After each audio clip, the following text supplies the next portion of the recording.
Bay of Bengal pressure campaign exposes Beijing's strategic fear. Commentary.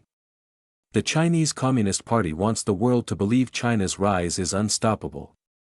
Beijing projects confidence at every opportunity, threatening Taiwan, expanding its navy, intimidating neighbors, and openly declaring its ambition to dominate the Indo-Pacific. But beneath the displays of power sits a strategic vulnerability the CCP has never been able to escape. China's economy and military expansion remain dangerously dependent on maritime lifelines Beijing does not fully control. That weakness runs directly through the Bay of Bengal.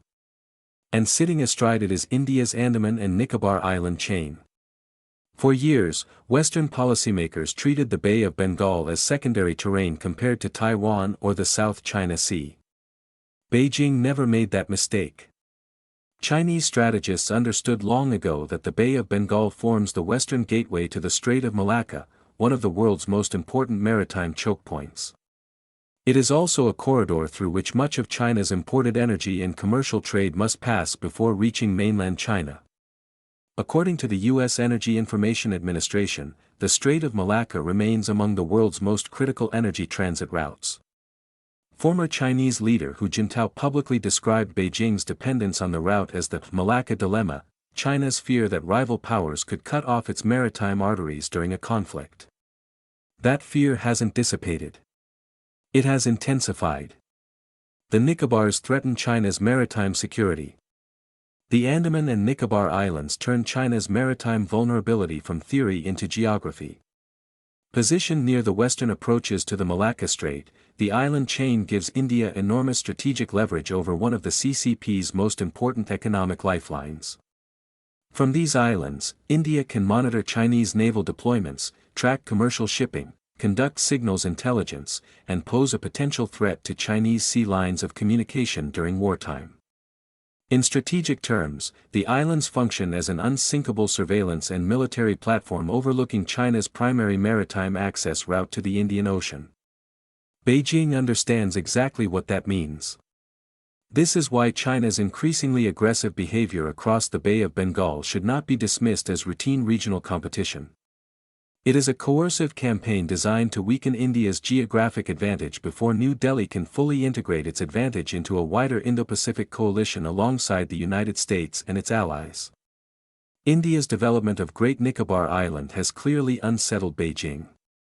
The project includes expanded runways, surveillance systems, logistics infrastructure, military support facilities, and plans for a deep-water transshipment port. A stronger Indian military presence in the Nicobars complicates Chinese Navy operations throughout the eastern Indian Ocean. It increases pressure on Chinese shipping routes and threatens Beijing's wartime logistics calculations. Most importantly, it raises the possibility that Chinese maritime traffic through the Malacca corridor can be monitored, constrained, or disrupted during a regional crisis involving Taiwan or the South China Sea. That possibility cuts directly against the CCP's ambitions for regional dominance. Beijing's string of pearls is about vulnerability.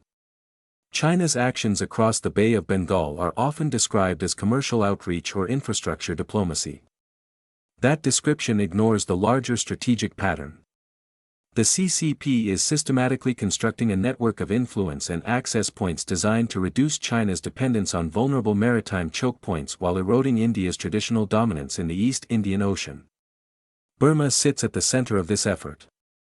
Through the China-Burma Economic Corridor, Beijing has invested heavily in pipelines, highways, rail links, and the Kayakpiu deep-water port project connecting China's interior directly to the Bay of Bengal. The objective is straightforward: partially bypass the Malacca Strait and reduce China's exposure to maritime disruption. Bangladesh has become another critical target of Chinese strategic penetration. Beijing is now Bangladesh's largest defense supplier while financing transportation systems, energy infrastructure, industrial projects, and port development throughout the country. These investments create long-term dependency, political influence, and potential dual-use infrastructure directly adjacent to India's eastern maritime flank. Sri Lanka provides the clearest example of how this model evolves over time. China's involvement in the Hambantota port project eventually produced a 99-year lease agreement after Sri Lanka's debt crisis spiraled out of control. Beijing continues to insist these projects are commercial. But ports become logistics hubs, which become strategic footholds. Strategic footholds eventually facilitate military access. That progression is not accidental. It is how the CCP expands influence while avoiding direct confrontation.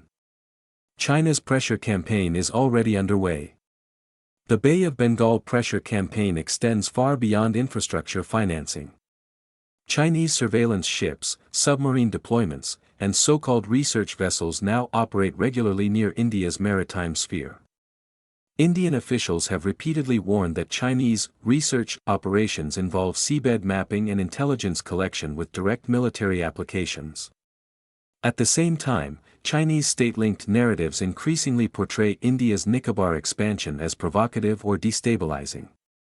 This is standard CCP information warfare, frame defensive counterbalancing as aggression while portraying China's own economic penetration and military expansion as normal regional development. The pressure campaign itself reveals the insecurity driving Beijing's behavior.